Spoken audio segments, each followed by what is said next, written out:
തേനീച്ചകളെ പറ്റി എല്ലാവർക്കും അറിയാമല്ലോ. അവരെ കുത്തേൽക്കാത്തവരായി ആരും കാണില്ല. അവരുടെ വാസസ്ഥലത്തെ നമ്മൾ ശല്യം ചെയ്താൽ അവർ കൂട്ടത്തോടെ ആക്രമിക്കുന്നു. എന്നാൽ അത് കഴിഞ്ഞ് ഓരോ തേനീച്ചകൾക്ക് എന്താണ് സംഭവിക്കുന്നതെന്ന് നിങ്ങൾ ചിന്തിച്ചിട്ടുണ്ടോ? അനാവശ്യമായി ഒരിക്കലും നമ്മളെ ആക്രമിക്കാത്തവരാണ് തേനീച്ചകൾ. വളരെ വ്യക്തമായ സാമൂഹ്യ ജീവിതവും പരസ്പര സ്നേഹവുമുള്ളവർ. എന്നാൽ ഇവർ മറ്റൊരു ജീവിയെ കുത്തിക്കഴിഞ്ഞാൽ അതോടുകൂടി ഇവരുടെ ജീവിതവും അവസാനിക്കും എന്ന് പറഞ്ഞാൽ നിങ്ങൾ അത് വിശ്വസിക്കുമോ?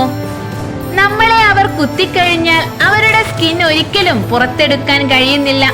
നമുക്ക് ചില അലർജി പ്രശ്നങ്ങൾ ഉണ്ടാകുന്ന ചെറിയൊരു പോയ്സൺ നമ്മുടെ ശരീരത്തിലേക്ക് തേനീച്ചകൾ കുത്തിവെക്കുന്നുണ്ടെങ്കിലും തേനീച്ചകൾ അതോടുകൂടി നഷ്ടപ്പെടുത്തുന്നത് അവരുടെ ജീവിതം തന്നെയാണ്.